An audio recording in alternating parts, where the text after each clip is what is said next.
Ulonka tabati yada to ye ko madaifa ino to ye ko jeun lo fi bi pa Ọba tala ọba takuntakun Ṣàngó Èṣù Ògún Ọya Ọ̀ṣun kí ni ṣẹ̀ṣe tán ṣe nílé yìí o ó jẹ́ lọ jára rẹ̀. Alafia, peace and blessings, peace and blessings. Welcome to another episode of African Spirituality Experience. I am your host, Orisha Gbemi. And what's good, tribe? We got a new guest on today.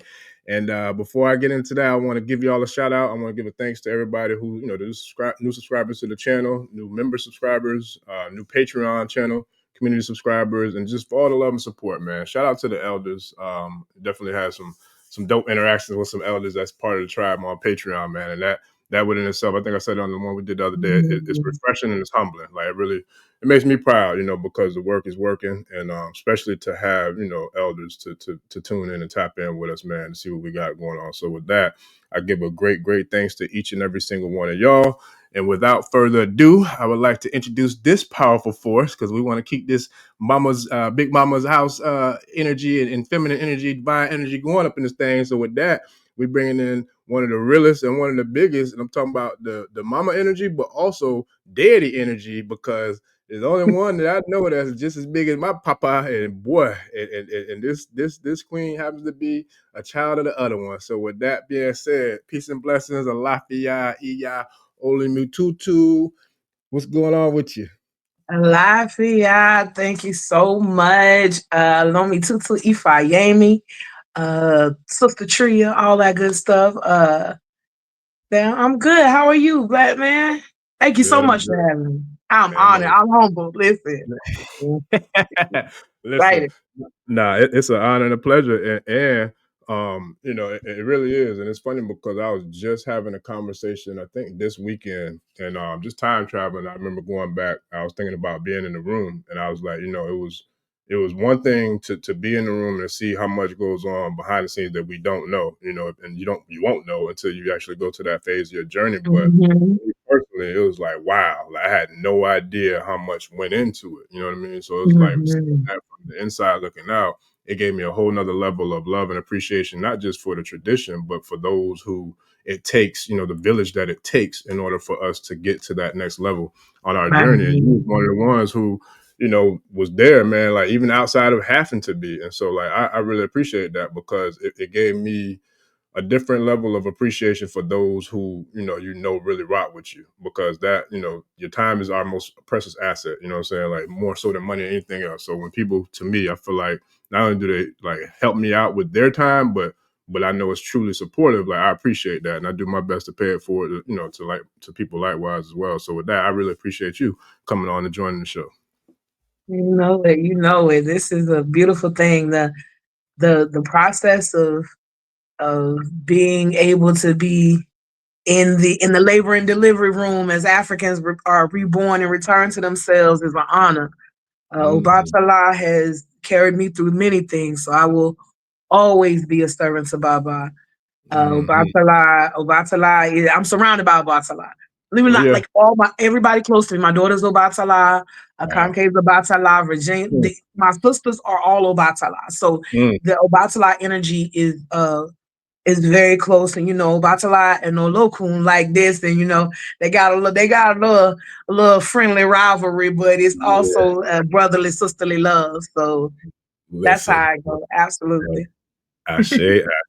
And listen, I'm gonna leave that excuse me, I'm gonna leave that rivalry to the guys, because I don't want none of that. I don't want no smoke. I know that's right, though. I have a problem with it. Nah.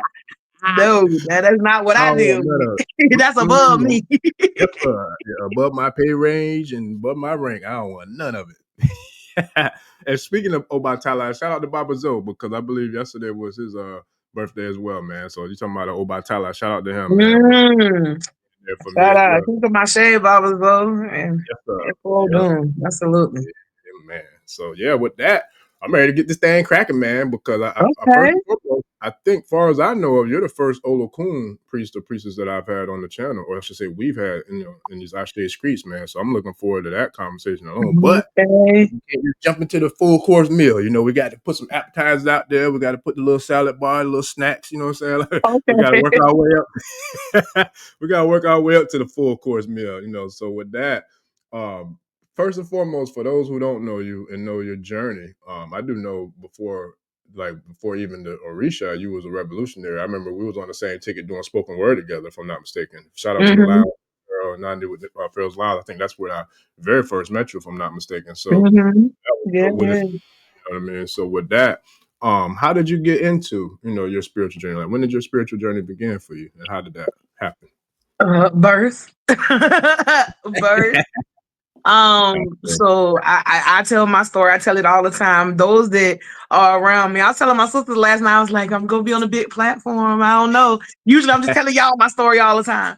But I tell my story all the time. It definitely starts with the ancestors. I'm from Tampa, born and raised. And I was raised by old country Floridians. Like, I'm second generation Sampanian, my great grandparents from North Florida, that area. And so I grew up with African tradition, not knowing it was African tradition. In our traditional systems, in our traditional languages, therefore in our culture, there's no indigenous words for old folks' home or daycare. Yeah. Because that's not a concept. That concept comes about with capitalism, right? We go through stages of life, and so I was honored to grow up in that, where my great grandmothers kept me. My grandfather, my grandparents, and my mom were of working age. My mom was starting out, and so when my mom was working, I was with my great grandmothers on my maternal side. Between the two of them, and one of them, Hannah Ford Ibadatsarun, was a worker, and so early on, I was never made to believe that seeing spirits or communing with spirits was an unnatural thing. I could see a spirit as clear. She could see a spirit as clear as I could, and she would guide me through that. My grandma Olomi Ibadatsarun, her middle name is my middle name, and so my namesake, my heart, she taught me the power of prayer, and not just the belief of Jesus, though she was a Christian. It was the power, it was the belief that in my tongue, in my ability to speak things into existence, that was something I was given early on. And then my grandmother, my maternal grandmother, was the biggest light of love you've ever wanted to meet. And I was her heart, and could nobody take that from her, until I found out everybody was in her heart. My grandmother passed. Everybody in the family, as they began to get a speech, they began their speech with saying she was their best friend. And I was like, hold on, people. I know that's right. My bad. So, but that's the kind of love that Hattie Ibadatsarun had. So those are my beginnings. I grew up super church. When spirit's always been important to me, right? I've been a spiritual person. I remember when I was a little girl, I wanted to be a preacher. And then I grew up Baptist, so they told me girls didn't preach. And hurt my little feelings. So they told me girls didn't preach in the Baptist church. This girl do. And then my aunt, King Kamashe Linda Wilson, taught me how to speak and taught me how to advocate for myself with my words. I was 4 years old when I had to stop crying and use my words. So I had to learn words early. The moment I could read, by the time I was 5, if I wanted to know the meaning of a word, and I've always loved words, I had to go look it up in the dictionary. So that always made me an avid reader. And I had to read the Bible a lot. And so I grew up where spirituality was important. I know Proverbs and Psalms like the back of my hand. I know a lot of the Bible. So when I came to the impasse of where I felt like Christianity had done all it could do for me, and these chambers began to unlock, and all kind of books happened. Because my spiritual journey, African spirituality is a revolution. So before that, what had happened was I was looking for knowledge. I was thirsting for knowledge. The door had been cracked. So many. I didn't walk through a lot of schools because I've always been logical, and spirit gonna take you where they need you to go, and we ain't got no time to play. So they didn't walk me through all the schools of esoteric knowledge. They walked me straight to Black Power, and then straight to the Orisha, because that's where I had to go. So around 32, which is the freezing point of water, my pineal gland tapped into something, and it was literally like a download. And during that time, it was, blood is cleansing, even when it's a terrible event. And I talked to a lot of Africans, and they had this same moment too. They were set on the path by the slaughter of by the slaughter of the Black men in the early 2000s. 2010s. Starting with Trayvon Martin for me. Trayvon Martin is about like around my little brother's age, and so when they killed him, all I saw was my little brother, and I understand everybody died about my little brother. So excuse me, he's 31 now, so I'm not allowed to call him little. My younger brother. So my younger brother, and that set me on a trajectory, right? So that set me on a trajectory to want to know. And then I came into a Black Power space, met some powerful Africans, gained into some knowledge, and my computer opened up, and I went through a year of insomnia, and I was doing nothing but collecting information. I didn't sleep. It was clear. And then Orisha put me in a place where I was working a job, and usually it was a fast-paced job. I worked at a call center. For some reason, I was placed in a queue where I didn't get no calls. So I was clearing out a book a day. Any book I could get my hand on that was African-centered, I was just reading. And so, brother, I ran into a lot of brothers. They would notice my books. I had brothers at the job who would come by, see a book on my desk, and suggest another book, and I'm just reading. And so I ended up at poetry events, because while I was on my knowledge journey to heal my mind, my spirit was needing CPR as well. And so I was rebuilding my spirit, and I went the intellectual route, because that's what we're taught to do, right? Not understanding that there was a spiritual connection that needed to be done. And I was done with Christianity. And so when I come into the RBG phase, what I notice is I'm not noticing spirituality. I'm hearing folks saying that, the Black man is God, and indeed. However, they're not connecting to a source. And I'm like, no, something missing here. It's something that goes on that connects us all as Africans. It's, we've all done it. We'll walk into a room, and it's me, it's you, and another African. You don't even know that African, and there's a bunch of others in the room, and they get the othering, and y'all make eye contact, and immediately y'all have a whole conversation with your eyes that only Black folks understand. And that's that spirit that connects us all. It's something about when you think about somebody and your phone ring. That's a spirit that connects us. And so at the time, I didn't know what it was. So I prayed to the universe to send me some sisters that could give me this information, because I was running into brothers with knowledge, but they lacked emotional maturity, and they were I didn't know how to protect my light at the time. So I was running into a lot of brothers that would give me a book and try and give me something else, and I wasn't on that path. So I asked for a sister to come help guide me, and the ancestors sent Sister Iyapo. Matter of fact, she be everywhere, right? Because matter of fact, I gotta salute her, because she the one that that's how I met Baba Zoe and Iya Guade, because that's a small event that she put on. And shout out to Oyabile as well. His tribe. She put on an event. It was a Marcus Garvey Day event, and I was gonna be in the building. And on that particular day, the Olafemi family poured the libations to open up the ceremony. They told us about a Lori Temple. And then boom, I got the best of both worlds happening. Because Lori Temple was all about knowledge, and then the application of that knowledge happened in the same time. You didn't just show up to a bembe. You learned etiquette, you learned the culture behind the performance. Because that's what's important. And I'll talk about that a little later, because I think that's what we confuse with culture. We could confuse the performance with the culture, and the culture is the core. The culture is the why. The dance, the singing, that's not the culture. That's the expression of the culture. And so, shout out to Duro and my Ajak Bona and my Iya Olorisha, and just how they open their home and their family and this culture and saved it for the community and share it openly. It's a beautiful thing, and it's and Oshun Bumi, Olafemi. I say it to this, and I dare anybody to challenge me. We could talk about it. If you know this culture and you are born in the U.S. of African descent, you owe in part your knowledge of this culture to Oshun Bumi, or by Obi Reen, Oshun Bumi, Olafemi.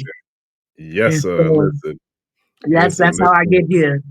Those Africans saw something in me I didn't see and lent all the ashe against naysayers. There was people who, Orisha Gbemi, those people who said I was gonna die in the room because they don't crown a Lokun straight.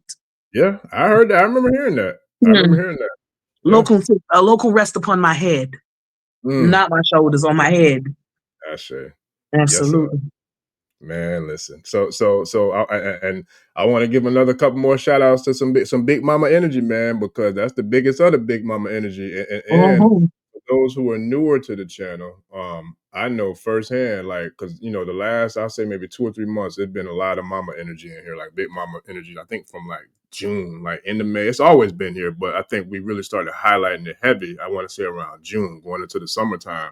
And so some people who were new, that might have been something that, was cool, because they kind of caught like a tailwind of, a lot of it continuing throughout the summer. But to be real about it, ain't no Ashe without Yeye. And the very first episode is with her. I would not do it with anybody else because I wanted people to know from the very beginning where I come from and my lineage and who, like got me to the position where I'm sitting here today. So we're going to honor that big mama energy. And the first Oba that I know of in the United States or in the world for that matter, Woman King, that, we just, that was last year? Yeah, last year. We just went to her coronation for her to become the Her Royal Majesty, the HRM. So with that, shout out to Yeye, and then shout out to Wunam too, because me and her doing a live after this show tonight, family. So I'll share the link to the interview with Wunam. She just started a new podcast called, I want to say it is Stars of the Shrines. So shout out to her for having me on that. But with that, you spoke about a lot in that I could go to, but I want to go to your, not just the journey, and shout out to the Queens of Oloria as well, but not just that, but you spoke about the culture. That within itself was a conversation I just had too, about do melanated brothers and sisters born in the Americas of African descent or who are indigenous here in the Americas, do we have culture? And I was like, man, that's a hell of a question. I would love, I was like, that's a whole show within itself.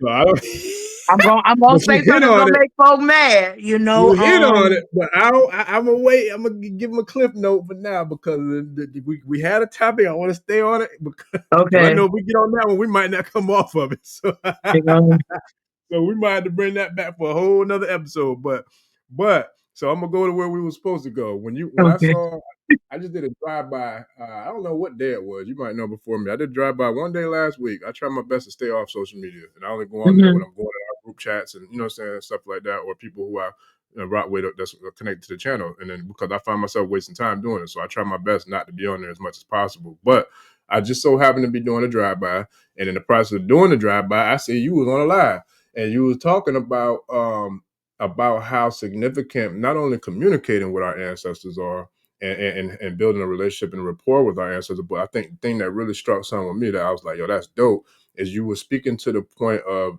and hopefully I get it right, but you were speaking to the point of a lot of us who are in the tradition, we work with our ancestors, or at least talk about working with our ancestors, but what are we doing to assist our ancestors to remove the trauma that they might be dealing with even in the ancestral realm? Or what kind of like helping or assisting or healing can we do for them here in the physical realm to help alleviate or eliminate some of the trauma that they dealt with here in the physical realm before they transition? I'm like, damn, that's dope, man, because it made a lot of sense the way you broke it down. I don't know if I'm saying it exactly how you were saying it, but hopefully I'm at least in the ballpark, because when I heard, I'm like, yo, I've never heard nobody like even remotely close, like say something like that.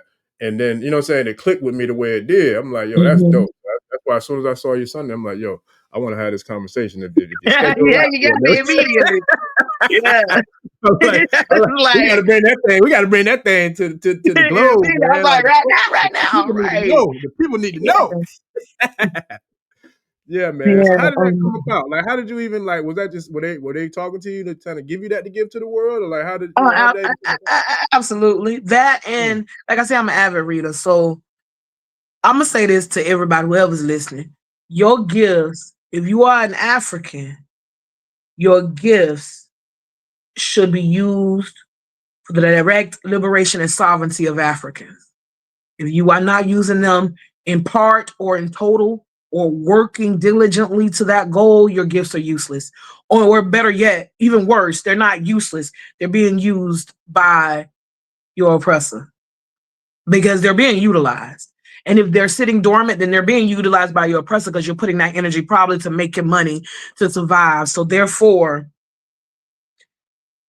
I have a gift. I have a gift of I have the power of the tongue. I have the gift to speak. And ancestors speak through me. So sometimes people will say, "You said da da da da," and I'll be like, "I have no idea what they're talking about." When you hit me on Sunday, I was like, "No, that sounds like something I say," but I had to go look because what happens is.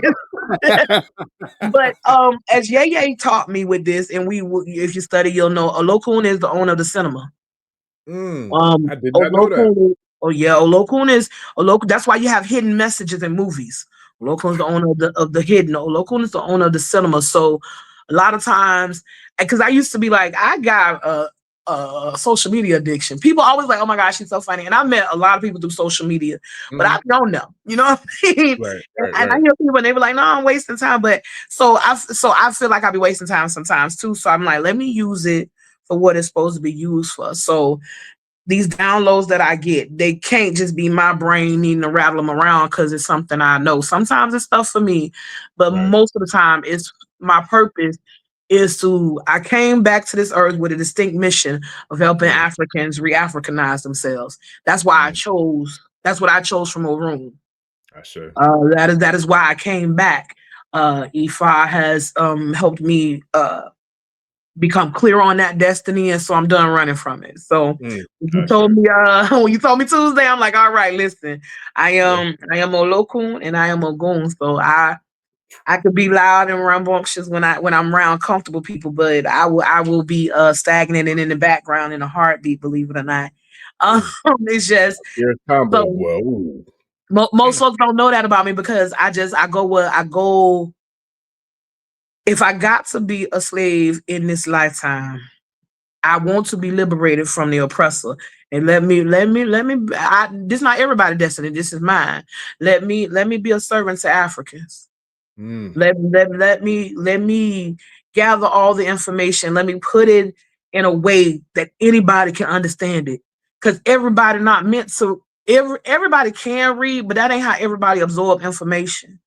And sometimes you'll get the information where it's put in a way that's not so plain for the everyday African, but that doesn't make the everyday African any less intelligent. They just this is not our natural language. And we are hyper intelligent. So our greatest form of communication and absorption is memory. We didn't have books all over Africa because we didn't need them.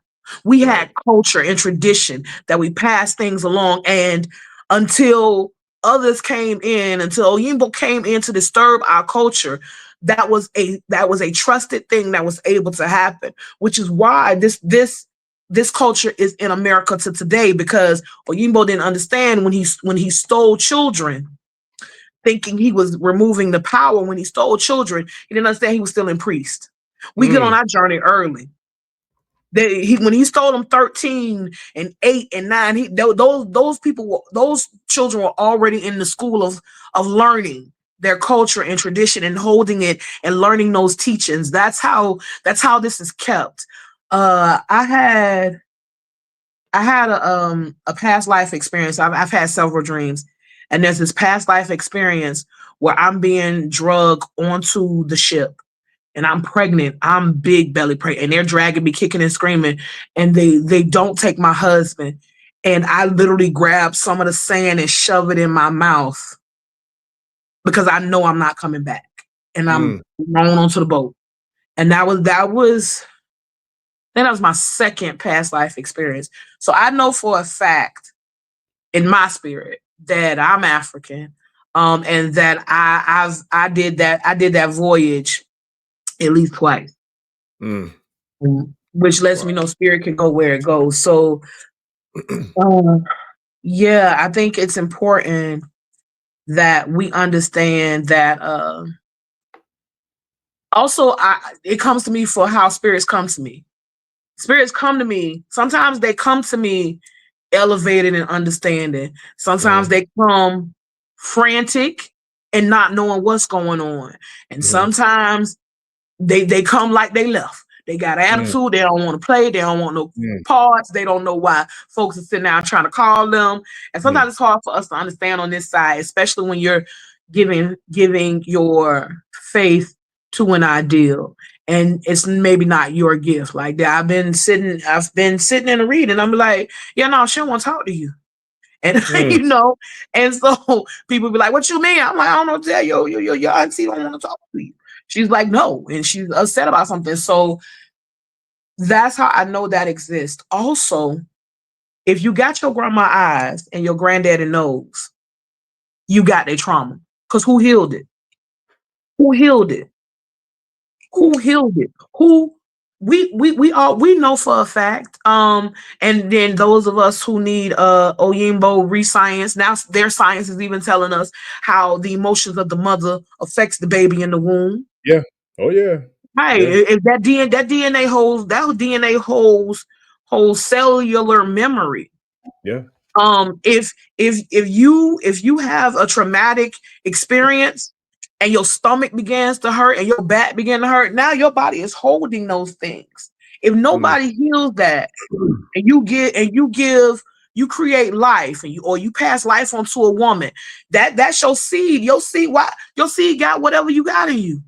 And we were a lot of us were not only born.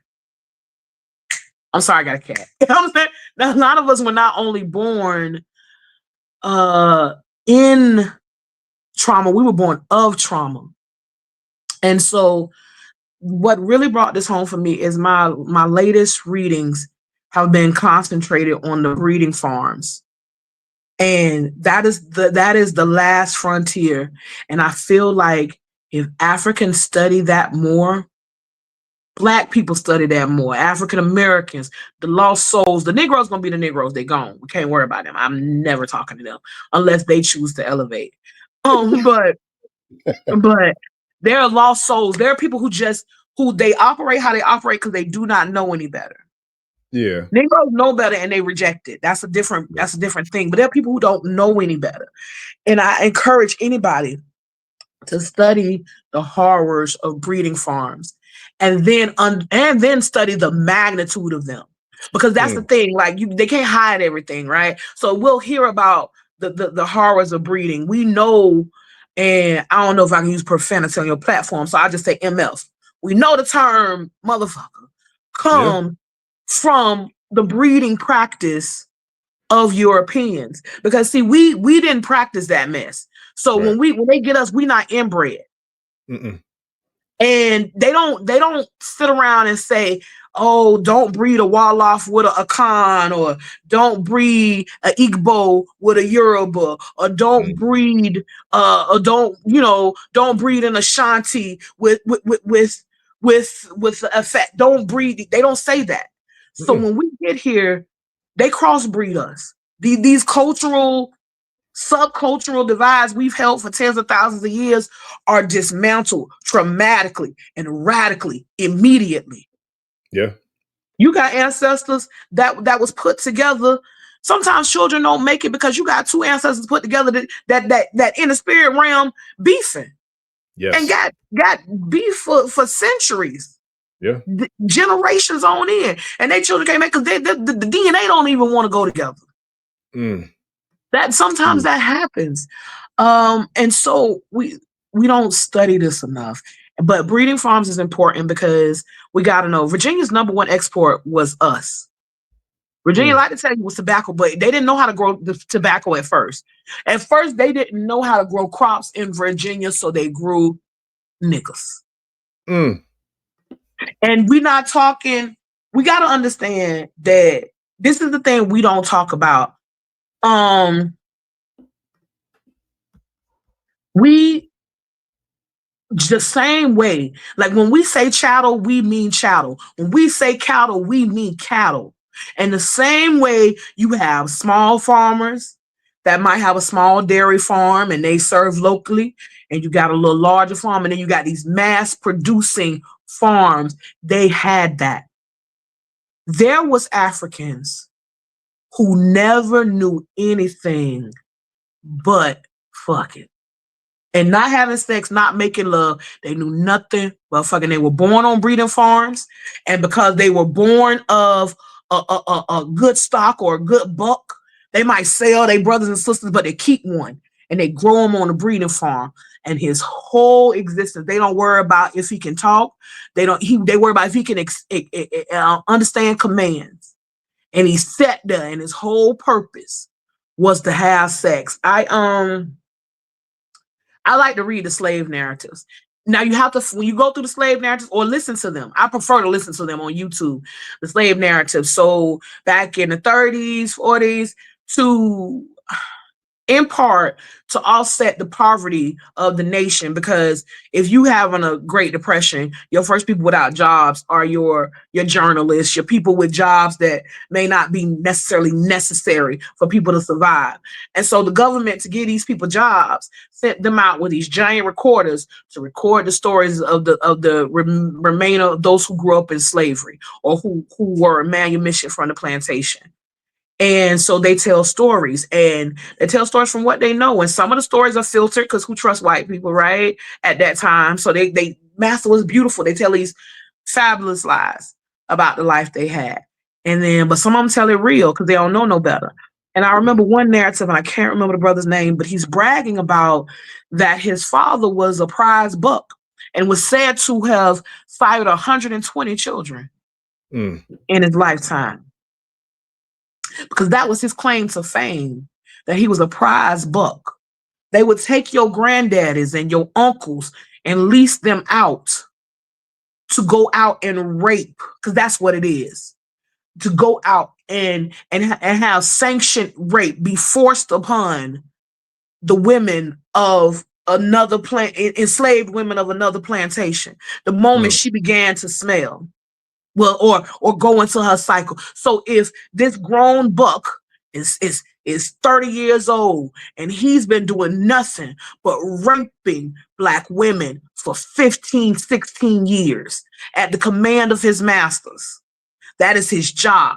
And so what else does he know? Of course, sex in the act of it feels amazing. He's allowed to be with multiple women. So that's all he knows. This is all he knows. This is not and what we got to know is this is not a one-off story. This is a commonality. They had whole farms of this. They had whole farms where women having 25 children. Yeah. No womb should be carrying 25 children and in the heart of slavery. So the women were on these breeding farms and they just pump out these children. There's no care for a child on a breeding farm. Well, I don't want to interrupt, but you tapped into, I feel like this need to be a whole damn curriculum in university studies. Like literally. I don't know if it is yet, but if it ain't, damn it need to be, because like what you're saying here, I'm listening and my mind be going 1,000,000 miles per hour when I'm listening to people like you speak, because I'm just sitting there and I'm unpacking it all and I'm like, yo, this is nuts, because there are so many different, I feel like different, like you do a diagram and you create a chart and you got the different, like let's say use a spider chart or whatever, you got different leg for this leg is this, da. All I could think about is all the different levels and layers of fuckery that we still deal with to this day, that I feel like was rooted from this entire process of what you're talking about. You better Everything. know I'm talking about the brothers because who don't, the ones that have children that don't take care of their children, and mind you, those numbers are dwindling tremendously in our generation. Because the brothers I know, I don't know too many deadbeat dads, and if I do, I ain't rocking with you because I don't even roll with nobody who don't take care of their children. But however, I know that there are more men now that take care of their children than I've ever knew. For me, you know, in our age range growing up. So shout out and salute to the brothers who are doing the right thing. But there's also a bunch of scumbags who running around just doing the same exact bullshit chattel slavery mentality energy right now as we speak. So you're really like you went to the root of a lot of different problems. A lot of different problems. Absolutely. How do you tell a sister to stop twerking and showing her sexual prowess when it's in her DNA? Like twerking is so we go back to culture, right? Yeah. Moving your hips, swirling your hips releases energy from the womb. It's a beautiful thing. It should be done. Every woman should. I'll never forget growing up as a Christian woman. When my hip sway came in, I was definitely discouraged from switching my hips. And it was just my natural womanly sway to the point where it took me until coming into myself to let my hips sway. And over time, my hips got stiff. I've had to work on unstiffening my hips. But if I got up every day, if I twirled my hips for celebration, you wouldn't be tight in your hips. You wouldn't have, which causes back pain and knee pain and leg pain. But we are not allowed to move our hips because it's been over sexualized in this society and in the European culture. Anything we do is demonized and it's taken away from. And I just back to what I was talking about with the breeding farms. So we talking about these breeding farms, right? Then one day they woke up and said, "Y'all free. Go ahead and go. Just go. Just go." And they let monsters out on the community. If we know for a fact, we all know somebody who went into prison, maybe a little trouble, but a normal person that came out a monster. Now imagine being decades product of a breeding farm. You never had a mama, you never had a daddy. You was born on a breeding farm, and they bred you because your daddy had a big long Johnson that was able to procreate everywhere. And now that's all you done for your life. And now go be free. Go figure out how to feed yourself. While other slaves might have even had skill sets, you weren't a blacksmith, you weren't a planter, you weren't a farmer. You was a motherfucker. That is what you did. You mothers. That was your job for 30, 40 years of your life. That is what you did. And they said, go be free. Or even 20 years of your life, but it's your whole life. Go be free. Go do that. Go do that. And then you got the nastiness of the European and his sexual decadence. So he'll pay for it. How do you tell women not to do these things when sometimes that got them an easier life? Sometimes that was between life and death. Yeah. And then you got a pretty little daughter and you train her in that too. I got a quote. And it comes from the sister Harriet Jacobs. She wrote the book Diary of a Slave Girl, and she documented her ongoings in slavery. And it says, women are considered of no value unless they continually increase their owner's stock. They are put on a par with animals. If God has bestowed beauty upon her, it will prove her greatest curse. That which commands admiration in the white woman only hastens the degradation of the female slave. We couldn't even be beautiful. We still can't. We can't be beautiful in peace. You know, imagine being a prize for a man for Big John because he hauled the biggest logs and won a bet for his master, and you got to warm his bed. I got to warm his bed tonight because I'm what Big John decided he wanted to have, and master throw me in there. Even when when they talk about it, they use terms. We have to decipher the terms. They use terms like coercion and encouragement. So they say they encourage marriage. So the aspect of breeding was small and it was large. So we had whole farms. They did a study, and everybody can look it up. I wouldn't say nothing I made up, where in the DMV area, has the largest number of Africans that have basically inbred DNA. They all related because that was Africans was the number one export out of there. And at some point, what we have to know is at some point in America's history, every state in the Union endorsed slavery. Now, what happened is, so I don't know about you, but when I grew up, they taught us there was free states and slave states. That they gave you that impression. But what happened is the other states just stopped their slavery a little sooner. So when you get to the phase where they're having the disputes that caused the Civil War, they label them as free states, and they try and act like there was just this emotional push to just free us because we would just there was a group of whites that was just so sick of it. And what happened was they used the emotional part. Those who wanted abolition for monetary reasons placated to the emotions of the whites that were separated from the horrors of slavery. The whites that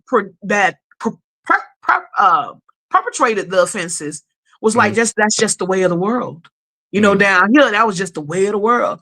But when they showed those delicate white women, the flesh being ripped from the backs of pregnant women with whips, there's things we don't understand, and we always want to forget. We must never forget.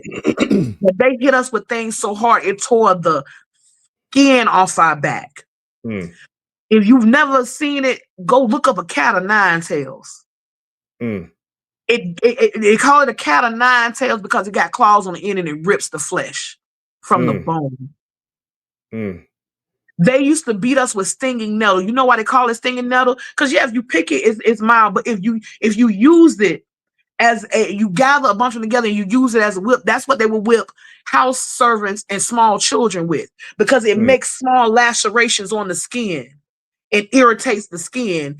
And they used to whip us with stinging nettle because they didn't want to do too much damage to the house ones. The abuse that happened to us was so tremendous, and there was never any time to heal. There had, to this day, nobody's ever said, here, Black people, here's a break. Here's a break.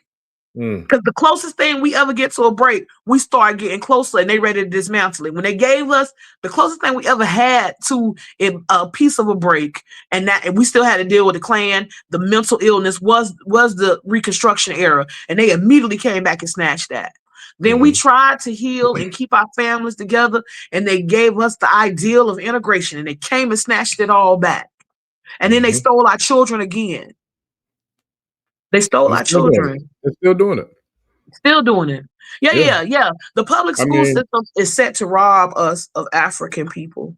Not just that, but it's also setting the tone for the damn prison system. Like, it's literally, the public school system is preschool as to the prison system as the VPK and preschool is to the public school system. It's literally the same damn blueprint. If you look at a school bus and a prison bus, identical, white paint, yellow paint. If you look at the way a school is set up, it's identical to a prison.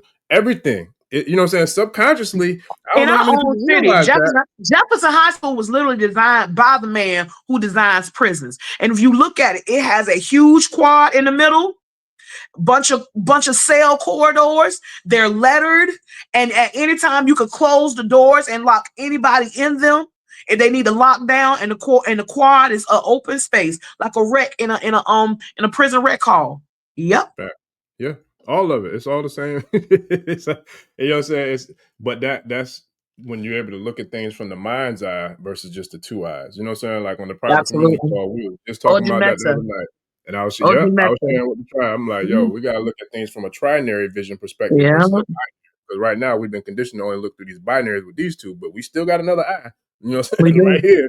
That, you know, that's more powerful than any of the others. So it's like, that's what we got to focus on. And speaking about forget, I ain't never gonna forget. Shout out to, I just seen her put it in there too. Kanye said, never ever forget. Yeah, that's real. And shout out Ibatanu to the ancestors who led the Haitian Revolution, because, and shout out to Sade and Iya Olomi, because we had a very powerful ceremony that started and kicked off the same exact day that, you know, the anniversary of 1804, which was on the 21st. And when you're talking about never forgetting, no, I didn't forget. And when during that ceremony, I made damn sure I called every name that I could think of that had that warrior: Nat Turner, John Jacques Dessalines, Toussaint Louverture, Detty Bookman, Francois Macandile, Cecilia Fatima. I called every single one of them I could think of to bring that energy, you know, because I'm like, hey, we got to get this thing cracking and we need y'all help. So we here now. Absolutely. Here's a book I want everybody to pick up. Y'all go to the Akaba Institute, get Baba Mwalimba Barudi's Kebuka. I'm going to tell you right now, take you some time off. Don't go to the plantation the next day after reading Kebuka, because you can't come live with me if you go in them people's job and tear it up. Because this book you're going to have to sit with. And I think it's time we sit with this. We always... I hear people a lot of times, and it bothers me when I say, I'm tired of slave movies. You haven't studied slavery enough to be tired of slave movies. You tired of slave movies. Imagine how tired your ancestors is of slavery. You have ancestors that relive the trauma they experience every day in the spiritual realm right now. Because you ain't called their name and gave them elevation in life. Listen, but you know what? You just said something though. And somebody in the comments said something similar, but I cannot and will not watch them because the kind of energy I'm set up with, everything you just said about going to work, I won't even be able to go to the store because that energy that be stirring up in me, that's a different kind of energy. Me and Ye was talking about that Sunday. Understand. I tell anybody, Ogun was my father. I understand. I believe death. I believe death is sometimes the kindest thing you can do. So don't. I definitely understand. But what I also know is we have a mission, and we owe it to the ancestors to channel our righteous rage. And we always need to be able to censor it. But Kebuka is a beautiful book. What I say, we tired of slave movies. I'm tired of white people producing slave movies. That's what I'm tired of. Because they always have some kind of white slave savior in them, or some kind of complex. When that's not how a lot of our stories went. No. One thing I've never learned, and I'm a history buff. Like, I'm the kind of person, if you would have asked me what I wanted to be in 8th grade, I would tell you history teacher. So it's always been my thing. I just didn't know what to study when I was younger. So studying regular American history as they give it to me, as opposed to our story, I've done a lot of that. And so what I know is that we've had a lot of revolutions, and they don't talk about the American side of revolution. They don't talk about American Maroons.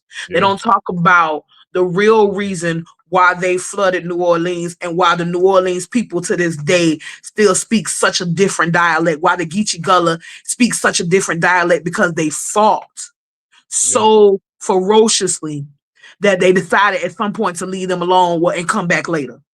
Like they did the Maroons there are Maroon villages to this day in St. Croix. Yeah. To this day. Right here in Florida. We shout out to we've had a few different guests on the channel that spoke about that. The one who I know that speaks about it the most notably though would be Professor Smalls, because he speaks about those Seminoles and the Cameroons and how, you know what I'm saying, like all that's tied together. Like there ain't no separation or proliferation in that. That's all tied together. That is all us. That is warfare. That is us fighting. And and so, you know, another thing that burns me up when I hear people say we are not our ancestors, as if you harder. As if you harder. I know folks who, if their cell phone went down right now, they would lose it. You ever see people lose it when networks go down? Yes. The same people walking around with t-shirts, we are not our ancestors. I know that's right. Yeah. You can't go outside. We have an event outside. If it's 90 degrees, they dead and can't participate. But you talking about you ain't your ancestors. And our ancestors, we had women who picked cotton 16 hours a day with leaking breasts and babies. They had to tow the baby from one end of the road to the other, feed a baby from their breast, and keep picking cotton. If you ever bent over in a cotton field, you'll know how hard that work is. And all I did was bend over in a cotton field. The cotton bushes are low, they are sticky, and they hurt your fingers. Oh yeah. And you had to pick tons of it. There's a wax museum in Baltimore, and they have a huge bale of cotton. And I'll never forget, my daughter was about 10 or 11 when we went, maybe a little younger.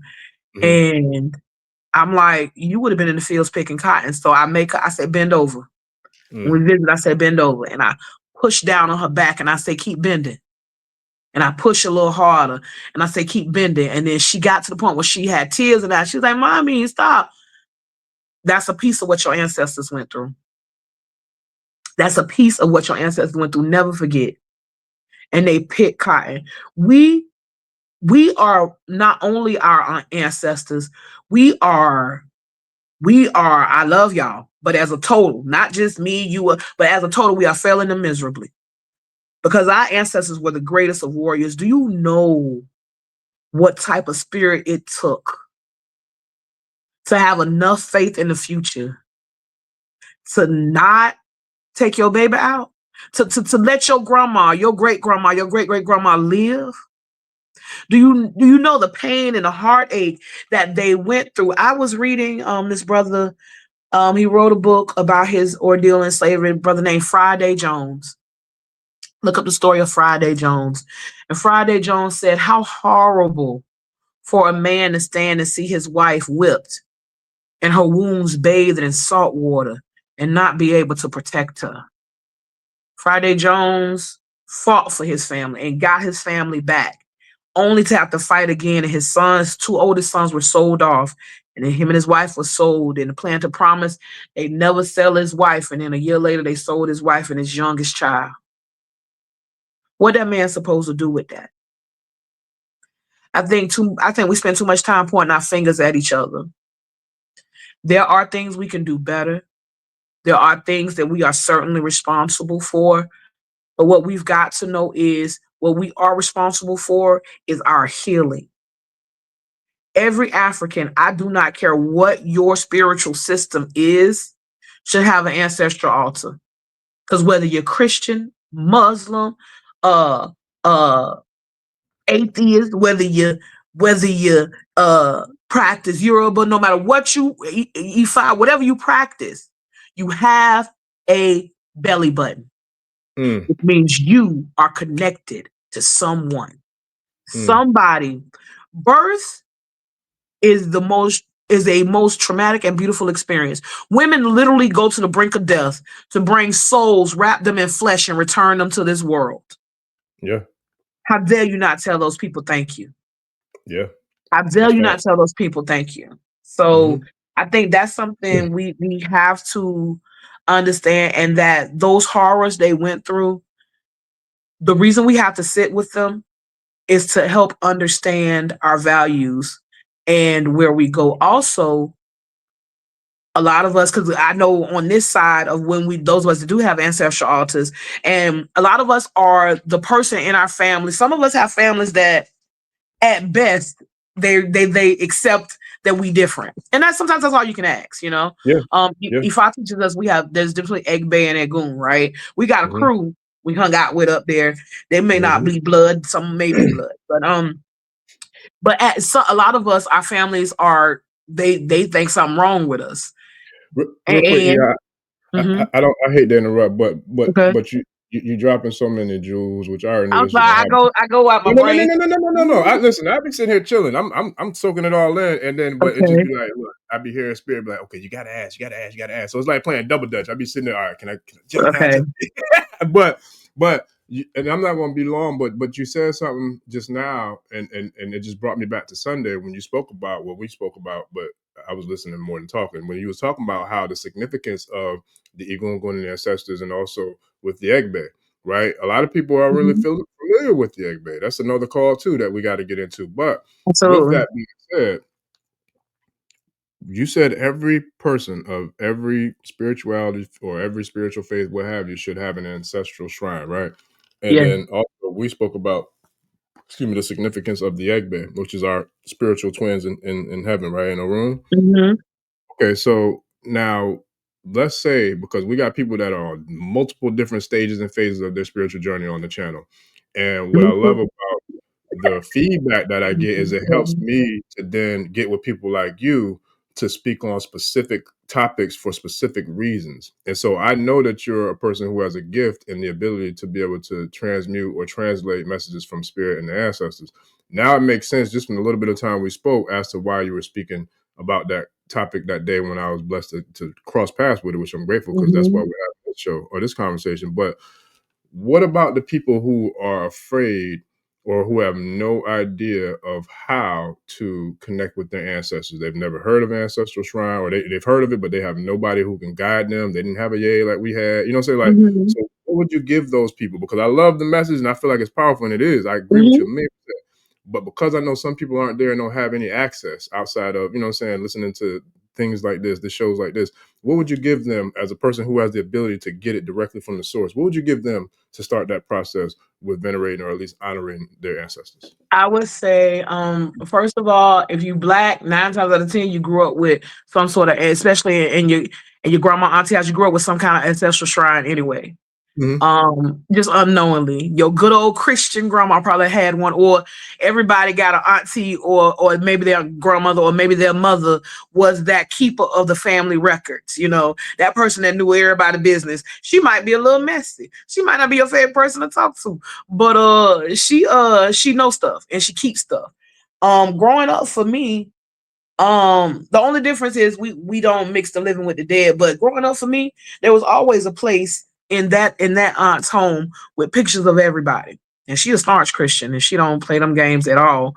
She don't know she got an ancestral shrine. But she do, because the ancestors will do it. They'll want to be seen and they'll press on your heart. Next thing you know, you come across a picture of them. I'm gonna share a story and I'm gonna move on. So I didn't have my younger sister passed, Leandra Holly Badateron, in 2011. And for a long time, I didn't feel like I was a good sister to her because we were just night and day. Like, she was definitely ahead of her time. Like, the fact that she chose to go home makes sense. Like, she came an old lady. Like, that's just who she was. And in my 20s, I was the opposite. And so we didn't have a mean relationship. I felt like, when she passed, I just feel like you could have done more. And I was carrying that for a while. And I had this Bible on my altar. And one day I looked at the Bible and I noticed it was my brother's baptismal Bible. My brother's still here. So I was like, ooh, let me get this off the altar. It's the wrong Bible to have on the altar. His name is on it. Let me get it off. And when I went to get it off, I opened the book. And the book had been wet at some point, but there's this picture that's kind of faded of my sister at her prom. Full picture of her. Of her favorite picture. She's absolutely beautiful in the picture. If anybody look at my ancestral altar, I know people wonder why, like, you got all of these pictures, why you got this beat up picture of your sister, and that's the reason for it. And when it pulled words from the Bible, and the words that were kind of like stuck, that had got ripped, it said, it was like, forgiveness and forever were there. And that was her message for me, because I had been sad because people come to me all the time. So I thought I had done something wrong because she hadn't come to me. Because this happened maybe 2018. So she had been going a while and she hadn't come to me directly. And then she came in a good old fashioned in a dream that night, like kind of knocked and woke me up. It was crazy. But let me ask you this real quick. What's Olokun's number? Huh? What's Olokun, the number for Olokun? 4. 4, okay. 4. And you said she transitioned when? She transitioned in 2011. She came back in 2018? Yeah, she came back in 2018. But also my personal number's always been 7. Like, that's just been a number of completion for me, right? That's like, why like I said, and my it's mind Yemo's goes job. all over. And Yemo job runs really close with Olokun. Yeah. So that 7 years was. Yeah, for healing the family, because that's where you go to for familiar bonds and motherly energy. You go to your moja when there's maternal issues or feminine issues with the women in the family, your moja heals that. And so I have been working with her closely at the time. So I definitely received that. But Olokun has been doing some amazing things in this 4 year. I'll be 44 this year. So it's been that kind of year. Between Olokun and Obatala, 44 and 8. And it's a. Well, look, that's why I say that my mind got, look, I promise on everything. I normally have a notebook, but today, because I always take notes. So today I didn't have no notebook. So I used my number book. You know what I'm saying? As I'm taking my note, and so when you were talking, the numbers are like, so Absolutely. but that right there, that explains it all. Yeah, it explains a lot. But as far as setting up your altar, I want everybody to know I'm a hoodoo girl to the heart. Before and my life path will also told me never forget the traditions of your elders. So I don't remove hoodoo as as it's a part of my culture. And so back to also, yes, we have culture in America as Africans in America, but it is an African culture. And what we think is culture is not culture, it's the expression of culture. And that's a different story though. We'll talk about that another time. But I do want to say the way you set up your ancestral altar is simple. You want to start with pictures of those that have passed if you have them. If you have pictures where you're mixing the living and the dead, I would go get a copy of the picture and remove the living from it. You don't want the living on your altar. If you do not have pictures, you can write their names because you want to call their names. They'll hear you when you call. On your altar, my altar has 9 glasses of water, but that is because that's how I was taught. But before I was taught 9 glasses, 1 glass of water, because you want to represent the 4 elements, because the elements are our ancestors as well, because we all come from that. We have fire, earth, water, wind in our bodies. So you want something that represents those 4 things. For me, I have water, candle, a plant, and I have a fan, but that's because I carry fans everywhere. I got one sitting right here. There's always a fan nearby. So I have those items as my basic items. From there, you could grow it with things that remind you of those people, or maybe their vices that they had. They'll speak to you. You may not smoke cigarettes, then you all of a sudden you got an urge for a cigarette. That's not you. Go light one and put it on your altar. You may not be a heavy drinker, but somewhere out of nowhere you want a shot. That's not you. God. Go put it on the altar. That is so real. Oh my God. So you might have those moments. I got a small liquor bull for my stepdaddy, and a strawberry soda for my uncle, because that was his thing. So those things help you commune. And I will also say this: if you want to strengthen your ancestor altar, go sit with your elders. That was my point I wanted to make earlier. A lot of us, especially in the tradition, and we're estranged from family, we don't want to deal with them old people no more. They still talking about Jesus. So what? So what? Stop being mad at them people talking about Jesus. Yeah. Unless they are trying to call you a demon, let them talk. That is how they view the world. Yes. Your ancestors do not care that they talk about Jesus. Sometimes your ancestors gonna want you to talk about Jesus. There's times I can't get through till I go to my altar and sing some gospel. I got an auntie, Aunt Mamie, in Badatta Room, who when I was little, she used to love me singing A Rough Side of the Mountain. If I want something done, I better go. I'm coming up, Jesus. I better go. And I'm a sing it on the rough side. I'm a sing it for her. She gonna know I love her. And also, there are days. My granddaddy is a beautiful man. If anybody's ever met my granddad, 95, still kicking and going. But he's from a different generation, and sometimes he was a little misogynistic, and I don't want to be dealing. But my grandma, even though they were divorced years before I was ever born, my grandma will literally go see about your granddaddy. I can't move till I go sit with the man. You can't tell me you love your ancestors and you neglect your elders. I'm not telling you to put yourself in harm's way. That's not what I'm telling you. That's not what I'm telling you. But for a lot of us, it's just usually they annoying. You know what I'm saying? Or we don't see eye to eye. Or some of us, we just vain and we don't make time. Some of us, them people ain't done nothing to us. We just forget the value of sitting with our elders. So that's another way to honor your ancestors. Sit with your elders or your olders. Some of them just olders. They may not be elders. I'm not telling you. This is my personal belief. Everybody got their own thing. I don't put those who were known rapists, child molesters, or murderers of family members. I don't put them on my altar. I don't call them. Some people say you're supposed to call them to elevate like that is their decision. I just feel like those can be dangerous people. Now, that's not to say I don't put murderers up there, because I got a I got a step granddaddy who, when we talk about revolution in the bloodline, my great grandmother was a Garveyite, and her husband had to leave the South because he killed a white man on the railroad tracks. That's a story in my family that I was given before I knew anything about an ancestor altar. So if I got problems, I'm gonna call him, because I know I don't know nothing else, but he about that life. So I calls who I needs to call when they about that life. So real quick, I'm a double dutch in and double dutch out.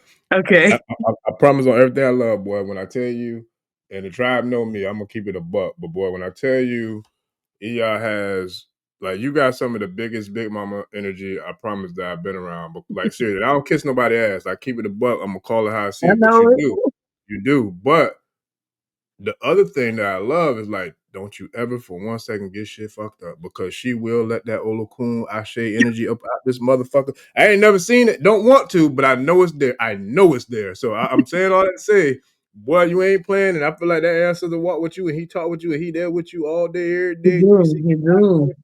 365, yeah. Listen, I'm the number one fan of the black man. I hold it to my heart. I believe black men do not get enough credit for the magic that they do. I believe black men are absolutely amazing. I believe for God so loved the world that she created the black man. And I definitely believe that. And she loves him so much that she kept him for herself. The most beautiful creature that she could have on this earth. So with that, and a lot of men walk with me. My first dafa I ever received from my Iya Olorisha, she said, "Who all the men that walked in with you?" I was like, "Who?" That makes sense though. I do walk with. I feel like I walk with an entourage and I'm fully protected, and it's important to me. Safety is very important to me because I feel like we live in an unsafe world, and if we elevate our ancestors, they will lead us. My ancestors led me to the Olafemi family. My ancestors led me to a safe place to develop my relationship with the Orisha. The Orisha are our ancestors. Olodumare is our oldest ancestor. Africans have a source. In the Eurocosmology, the source is Olodumare. Don't get it twisted. We are all reflections of Olodumare's light. You got a piece of light, I got a piece of light. We are all reflections of that light. The Orisha are Orisha, but you have an Ori, and it is your Ashe. Orisha is your Ori. And your whole purpose in life is to fulfill the destiny you choose. Your ancestors' whole purpose in life is to help you fulfill that destiny, because they got to return, and they don't want to return to no mess. They certainly didn't get you out of slavery to try and return to it, and that's what they're trying to take us back to. If anybody's listening to that, if anybody catches anything out of anything I said today, please catch that. And we have means of combating that, because we have a sixth sense that is real, that is powerful, that is movable. We have been severed from it. And if it wasn't real, they wouldn't work so hard to sever us from it. It is in your original tongues. Learn an African language, whichever one you choose. It's not as beneficial as Spanish and French as you may think. Learn an African language. I say learn Ifa. The only reason I say Ifa is because it is the largest. Yoruba is because it is the largest African language with the least amount of alteration. Swahili has a lot of Arab alteration in it. So the language teaches you the culture. So that is why I suggest Yoruba. That is why I chose to learn to study Yoruba, on top of choosing it as my spiritual system. So therefore, in order to understand the people and their culture and their spiritual system, you have to have a better grasp on their language. Sure. And so I want all Africans to be free. I want us to be liberated. I want us to be sovereign. I want us to return to ourselves. We've been here. That's it. We are the R. Ever since Obatala came down on the Pele chain and laid the sand, and we got kicked out of heaven, because that's a story. That's a story for another day. That's how that's the story of Olokun. Olokun was here all by herself, minding her business. And humans were up there running amok in heaven, and the Rumale was like, they got to go. And then they were like, yeah, but you know how Olokun is. She don't like nobody in her space. And so it's not for another day. I guess it's for the day. She don't like nobody in her space. So the Rumale embodied the chameleon with different aspects of who they are. You know, Ogun gives them power, Shango gives them charisma, Oshun gives them beauty, and the chameleon, and so on and so forth. And the chameleon goes to Olokun's domain, and she's down there making beautiful beads in her beautiful, long, flowing, shiny robes, minding her business. And the chameleon say, hey, Olodumare and the crew say humans got to come down here. And she's like, nope, nobody's here. I've been seeing how humans been tearing up Orun. Yeah, no, it's not happening. And so she goes to change her robe, and when she comes back, the chameleon is in the same robe as her. And then she goes to change again, and she comes back, and the chameleon has matched her outfit again. And she's like, whatever power this is, got to be powerful enough. This is a story I got from the book Odu Ifa. And so she allows humans to come down. And so therefore, and there's many stories of the story of creation. So there's no right or wrong. It's just a parable of that energy. And so then Obatala is allowed to come in, on the Apole chain and lay the sand, and humans can come here. So that is my mission. I want Africans to look in the mirror and see themselves as African. Because when you see yourself as African, you'll have a different compassion for your fellow African, even the lost ones. You'll want to be liberated. You'll want to be separate. You'll want to be free. You'll want to fight. And so that's what I got. Bibi for Hodie all day.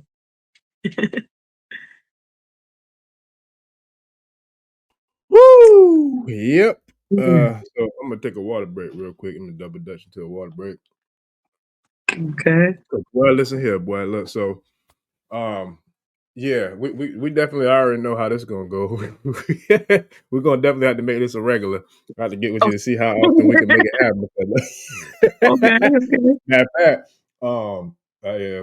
I'll get with you off there, but I would love to have you in the private community, because then we can go all the way in, like no, you know what I'm saying, no filters, no holds barred. Okay. Like, we can go all the way. Would like that as well, yeah. Yep. So yeah, we're gonna do it 2 layers here. We're gonna do it Okay. for Front Street, and then we're gonna do it for for those that invite only. So that's how we're gonna do that thing. Because certain levels and certain layers of conversation we can have here, and of course we all know it's something that we can't. But this was powerful, man. Like, it really was. I knew it was gonna be. And so I'll leave because I know we got to close out soon. Tribe, I got it, y'all. I'm gonna share the link real quick. Tribe, we got another live coming. Shout out to Wuna. She just started another podcast that I'm gonna be a guest on, which I'm proud to be, on her platform as a guest. We're gonna be doing that at 9:30, Tribe. So if y'all could join us on that one, here's the link. I shared it in the comments too. But with that, this has been a powerful conversation, and I knew it was going to be. I couldn't wait to get it in and get it popping, because I knew it was going to be exactly what it was. So with you, and and you're very multidimensional, Iya, because you have a lot of different gifts and a lot of different skills that translate to a lot of different skill sets and versatility, right? So one of the things that I love the most is when you said that it doesn't matter what spiritual system you're in or what religion you're in, by the Swahili. We have a mixture of people, due to the fact that I feel like, for me personally, I take pride in the vision of United We Stand, Divided We Fall, right? So we have people here who are probably from the Nation of Islam. I know there's Christians that watch the channel. I know there's people here from, all walks of life. And we have people here from all nationalities. I know we got European folks here because they respect truth. So those are the people who I fuck with, because they fuck with me and they about truth. We have people of Spanish descent, Asian descent. Like, I see the analytics and I see the comments, like the people who chime in. So we got people from all walks of life, all over the globe, who rock with us because they rock. I feel like they rock with the truth and the authenticity. With That's all we after. That's it. Yeah. But with that, there's also a demographic, and there's also a narrative that's going on, and that's a whole nother series, not a conversation, a series within itself that I would love to address. But where there's an energy that's out there that's trying to create a divide between It's melanated always existed though, right? people, melanated We know people, why. Africans on the continent, right? Or who are indigenous to these Americas, right? And then they're trying to pit those who come from the continent of Africa versus the melanated folks who are indigenous to the Americas, right? So if we're going to talk to the tribe, we're going to tell everybody, like, it don't matter what which religion or whatever you in, we all should have an ancestral shrine. What would you give to us as a collective? And then if you can't throw a little nugget out there for those who move on that energy or frequency in regards of maybe trying to create the division of like warring between so-called, what is it, FBA, I think they call it, foundational black, whatever. Yeah, that thing. Well, let me tell you right now. Let me tell you this. I love this one, and it'll be sweet and short. Just as I said earlier, they didn't care if you was Wolof, Akan, Ashanti when they bred you up. By the time they captured you and put you on that plantation, they didn't care if you was here when they got here. So if you're still here, your people came through chattel slavery in some part or some way. If you are sitting here, you have about 10,000. If you are sitting here, you have, I'm sorry, my cat fell, y'all. If you are sitting here, you have about 10,000 ancestors that were just generational here. That's like 5, 6 generations, something like that. I don't know. But you got like 10,000. If you think every last one of them was indigenous to this land, you do not understand slavery. If you think every last one of them came over in the hull of a slave ship, then you do not understand slavery. The best way I can describe slavery as in how intrinsic it was and normalized at the time is it was just like these electronics. Today's day and times, we couldn't imagine living without all these devices. That is exactly how intrinsic slavery was to the economy and the fabric of the world at one point, and to the world. So if you look like me, if you look like me, your roots are African. If your people came before Columbus, that if you believe that your people came before Columbus, then that does not an indigenous make. That just means you came before Columbus. You were an African, because Africans taught the European. The European did not have ships that could sail the 7 seas until the Moors came in and taught him how to sail that. He had no idea. That's why. That's what he does. He makes up things. That's why he thought. That's why he kept telling you the world fell off. You're gonna fall at the end of the world, because he couldn't fathom traveling any further, because he didn't have seaworthy ships that could make that voyage until the African taught him how to make those ships. So therefore, we were traveling the world. Mansa Musa's predecessor traveled the world long before. Abukari, right? Right. Traveled the world long before. We were here, but we are still African. This is not to be confused with millions of years of evolution where everybody originates in Africa. No. The African is the only humanoid that walks the planet, and no Diop taught us, Shenshek Diop Ibada taught us that no two land masses produce the same phenotype. You have wide nose, high cheekbones, all of this because you are African, and that's okay. And you have people that were here before Columbus, and you have descendants of you made, because we're not all made of the same fabric. We just have pieces of the same fabric.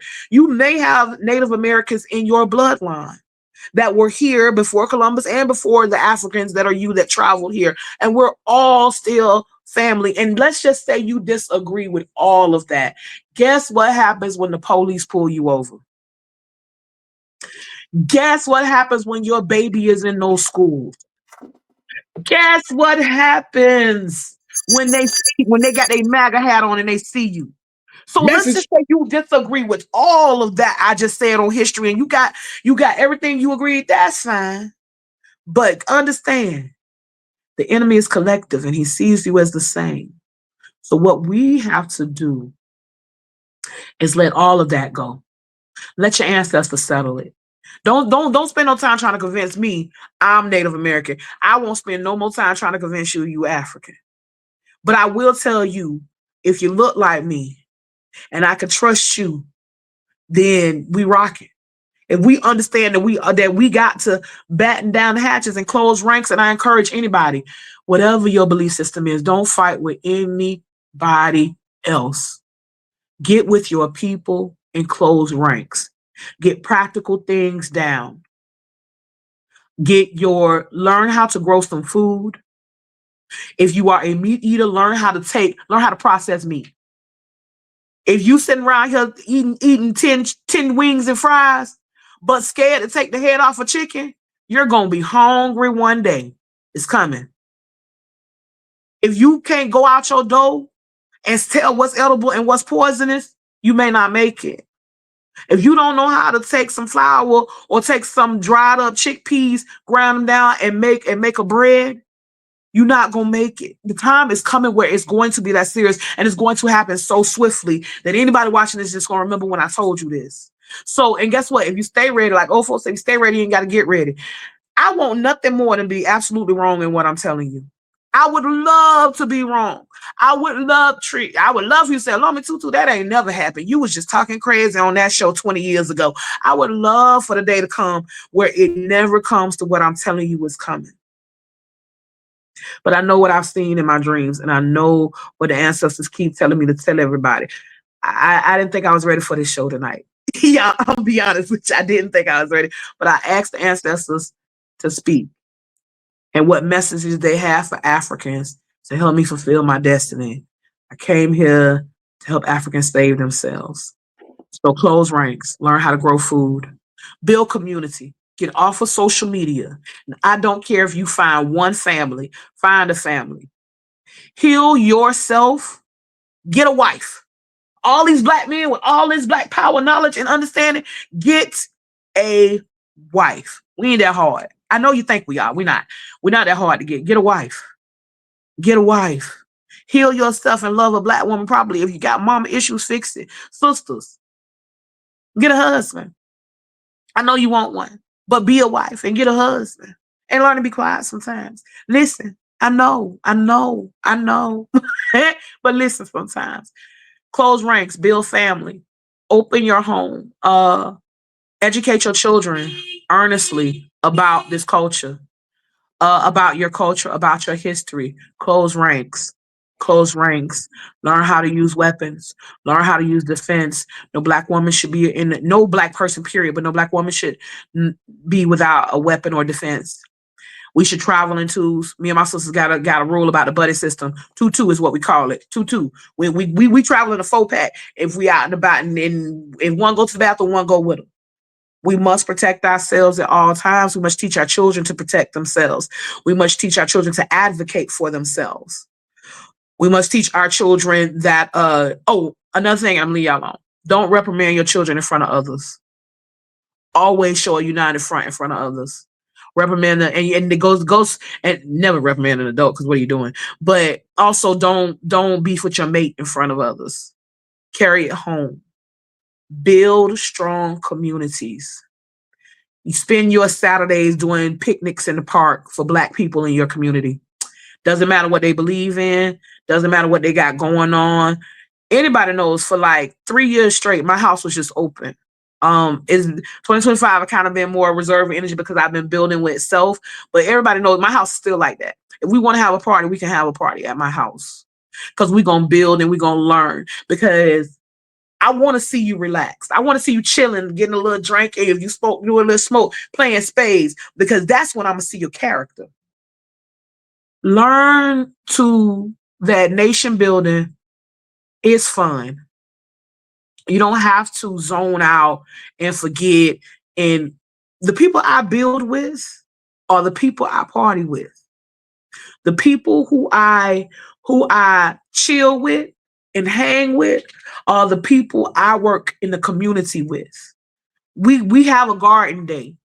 We build gardens in the community. And we didn't know what we was doing either. We just knew we had to grow food. And so in exchange for us learning how to grow food, We exchange that with people. We barter their land, big or small, teach them how to grow food. We learn how to grow food. We all partake and we eat a little healthier, a little bit at a time. And it's been a tremendous transformation. Shout out to my Grow with Love Egg Bay. Shout out to my Aunt Family Farm. When I tell you, Africans are on the move. Don't let anybody fool you into thinking otherwise. And you can do anything through your ancestors that strengthen you. Just close ranks. Find you a spiritual teacher. I'm available. I'm Olomi Tutu Ifayemi. I am available for any questions or concerns. You can find me on Facebook. On Instagram, it is I am your sister Tria. TikTok, I think I'm Tria813. I just tell you guys all of that. If you want to reach out to Orisha Gbemi and ask for my phone number. It's fine. It's fine. Don't think I'm being funny if I don't answer the phone. I'm not trying to say I'm not always this energy, but I will answer. You can text message me and tell me you saw me on the show and you like to discuss some things. You can reach out to me in Messenger. I am open. If I know I sound like an old seasoned old lady. That's your spirit. I ain't been in the tradition that long, but I know some elders that know some things. The hell with that. The hell with that. The hell with that. I'm gonna respectfully interject. No. Hell to the no. You know? That's what I was about to send you a message to see how you was feeling about tonight. I saw, and shout out to, I'm not gonna put their name out there, but shout out to, there was a tribe member who commented on that post. It was like, I reached out to you and I pulled my message back because I got connected with him. He was able to help me, but I am so grateful to see both of y'all collaborate on this. Yeah. So yeah, Sister Maria. Man, Sister Maria been rocking with me for years, man. I ain't gonna let you slide, but hey, look, you got more stripes than I got, so don't go there with that. Don't go there with that. No, we gonna put that big I go where the ancestors need me, man. I go where the ancestors need me, and the ancestors have led me to a beautiful tribe. I definitely spent years thinking I was crazy. Yeah, look, I did. I used to years knowing I'm crazy, and I'm goddamn proud of it too. I was always scared of being a crazy lady on the tone of passing spirits because I can pass spirits. But yeah, Boomy again, beautiful woman told me stop being scared. The Orisha, that's why you got the Orisha protection on you, and it's been accelerated because they don't have no time to waste. I'm a little old soul, but I love the marketplace. I've been here several times, and I'm gonna come back again because I enjoy fighting. I enjoy seeing Africans return to themselves. I enjoy getting my lick back. I enjoy seeing Africans return. That is my favorite. There's no greater day than a throne day to me. I love to see an African be free because in that moment, I don't care if it's 2 to 3 minutes, they are the freest they've been in centuries. Centuries. I'm telling you. Sit down and talk with us every now and then. Sit down and talk with Orisha Gbemi. Man, that man got so much knowledge and he be on it. Sit down and have these conversations.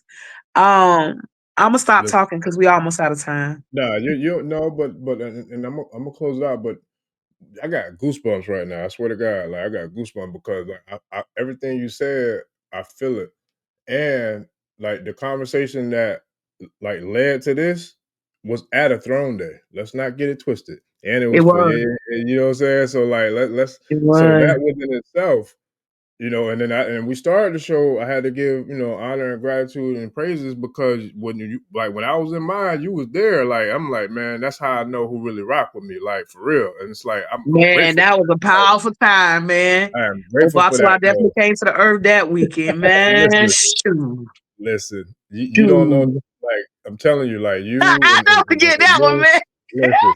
I appreciate y'all, man, because I didn't know what all it took, and then to see like the whole everybody that did come and show up, like that was dope within itself. But there were outliers, and you were one of them who was there doing extra. I'm like, yo, man, if it's anything y'all need me for, it's nothing. Absolutely. Like, you know what I'm saying? Because I know what real is, and real do recognize real, but some people attach themselves or try to attach themselves to things that they think is real or that they know is real because they want to benefit something out of them or for them. Yeah. But I know when it comes to you and everybody else who I put in that category, that's straight love. And it's like, that's what I do this for. So the people who I have cross paths with, even from the channel, that has worked with me directly, they know what it is. They know it's love. And so when I see all the other bullshit, I'm like, don't get it twisted. I ain't never said I'm the most hardest or gangsterest dude in the world. I don't want to be or claim to be. But don't you ever get it fucked up if you think I'm an easy win. Because boy, I promise you, it's gonna be a long day's work. And don't get it twisted. It ain't me you got to worry about. It's who sent me and who ride with me. And boy, you don't want none of that. Don't want none of it. Tell anybody. You know how I know my ancestors rock for me? I remember my mom and them tell this story to this day. My great grandma, my mama, and so I grew up, like I tell you, I grew up African, and we didn't know we was African. I grew up on the same block. My grandma helped my mom buy a house on the same block as my great grandma, because when I got about 6 or 7, my great grandma's health started deteriorating, and she got dementia and Alzheimer's, and she needed 24/7 care. So my mama said, my grandma, so I grew up where we was all in the same block. And my great grandma house, we didn't do old folks home. So everybody was in that house helping take care of my grandma the way she took care of all of us. And so with that, one day before she got real down sick, my stepdad and my mama was fighting. And I was down to the house, and she called down there and heard the fighting. I probably called her. And she came down the street with an ice pick, because if anybody heard Hortense, my middle name is Hortense. And that's her name. And so anybody heard her, it's gonna be a problem. She came down there with an ice pick, 70-something years old, and for to stab up everybody. You hear me? So I know for a fact you ain't gonna mess with me if I call Lonnie Wilson. That she don't play about me. And she ain't play about me about a long time. I watched my grandma had it walk into the dope man house and get my bicycle back. You understand? Like, these are women, and sweetest woman taught elementary school. And my uncle has sold my bike. I never forget. And I thought it was the most gangster thing I ever seen. My grandma went up there just as nice and sweet as her voice and said, "That's my grandbaby bicycle." Because it was a custom bike. Like, it was, my grandma had spent all kind of money on it. And he gave it back to her. And so, that's back when there was rules to the game in the 80s. And he gave it back. So, but she wasn't scared, not one bit. So these are the women that I know fight for me. So everybody else, I know they fight because they tell me their stories, but I know these women go to bat for me. I done seen them do it in real life. So I know they showing out over there. Your ancestors love you. I do want to say this, and I'll stop talking about ancestors. I'll stop talking. Some of us come from families that we may not know them. There may be damage directly in that line. Those are more difficult. Those are more intimate conversations. If you have those conditions, if you have those troubles, please reach out to me. We'll talk about that on a one-on-one base and what that may look like for you. If you have it in general, I would say put who you know and put who you haven't heard anything bad about. If you got a name, and if you don't have any first names, if you have a last name of your people, that's a start. And they will guide you where you need to go. But set your ancestral altar up. That's where for us here in America, that's where it starts. Or rework is very important, but because we are so severed from the culture, in order to make it back to the culture, we got to heal those people in between. Some of them still confused. I've heard people tell me that some of the ancestors reject their altar because they still super Christian on the other side. So I don't know what the other side look like. I think maybe it's everybody's individual reality. I don't know.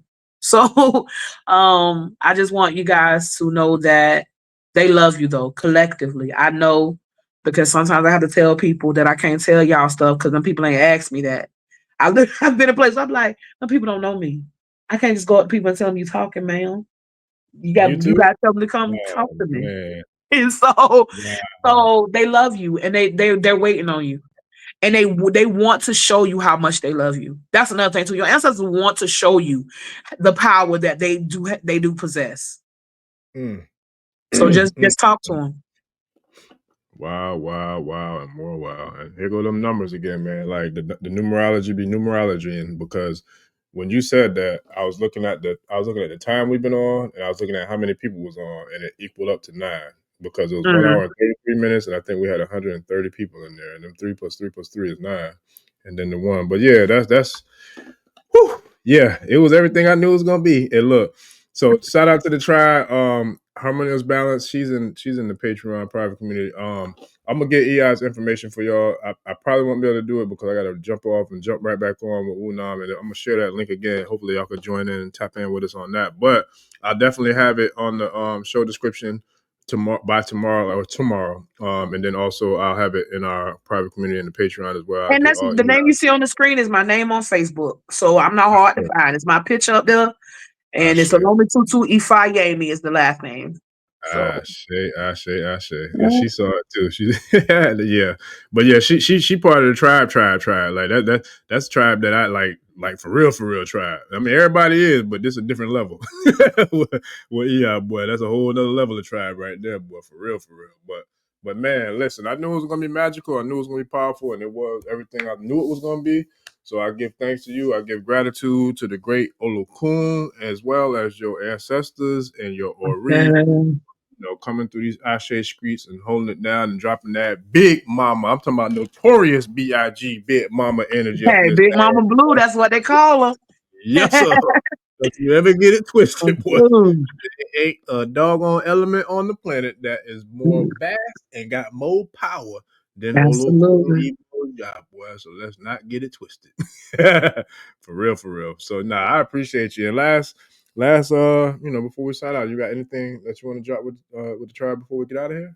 I want to let you know, Africans, that you are powerful. You're African, not an African. Your Ori is just waiting for you to connect. There are so many powerful and beautiful things you can do. There's no accident, and I would say nobody ever meets me by accident. And that's not to say that I'm just the special one. That's not what I'm saying. I'm just saying I have a certain message for a certain intelligence, and I either fly over the heads of those who are not special or who do not get it, or they have to come back later. So if anything resonated with you, it is because Spirit had a message for you today, as I'm always a vessel to heal Africans, and that we can do this. We all we got, and we all we need. A BB for Hodier. That's it. I say. So let me because boy they own me about getting that info up there. So let me I'm gonna run on Facebook at least and get at least one of your socials on there, so that way I don't they don't have to run up on me putting me into a tizzy after the show. Because y'all should know I'm never one to cop block on information, man. I always get all the guest info and share it with y'all. Y'all already know that, but because man, it's powerful. Right, they like, hold on. My Ile is Ile Oshabi Feri Achosi. We are in Tampa, Florida. You are always welcome. Follow us on Facebook as well. Ile Oshabi Feri Achosi. And my Iolosha is Iolosha Oshun Guade Olafime and Nifa. Talk about power, boy. Listen. What? That Oshun energy is real, and it is loving, and it is all consuming, and I love it.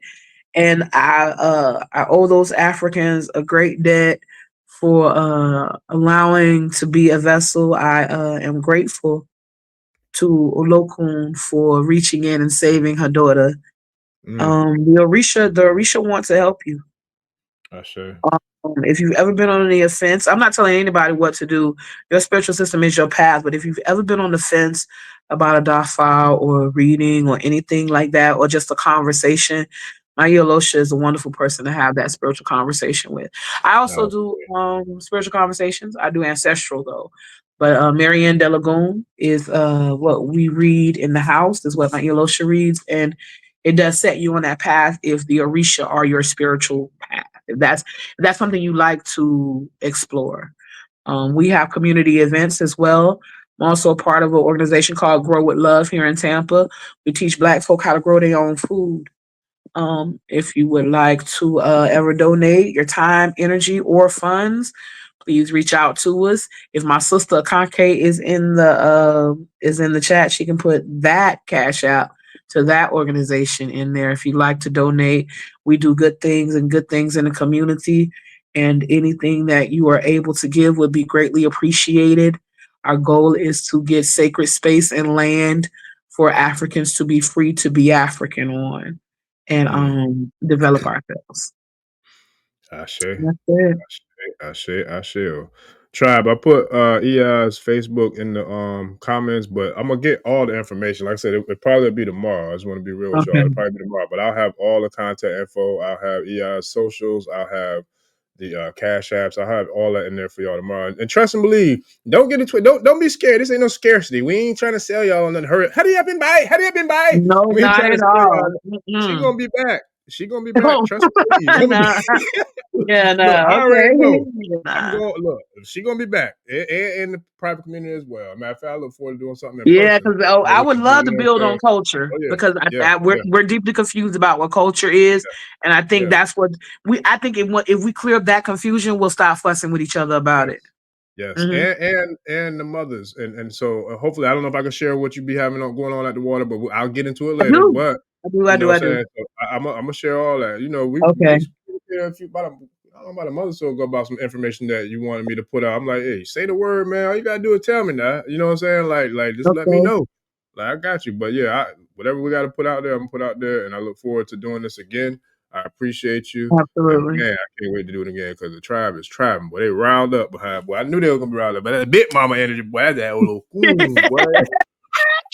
I appreciate it. Absolutely. Yes, already, man. Real recognize real. I appreciate you, yeah, for real. I really do. For real.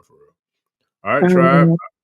So I'll get all that in the show description. I'll definitely be posting that, sharing it once I get with EI and get the links, family. But with that, I appreciate all the love, support. I appreciate everybody for coming through. EI, I appreciate you. I can't wait to make it do what it do again. Definitely be hollering at you to make this happen all the time, as regular as possible, man. So with that, all right.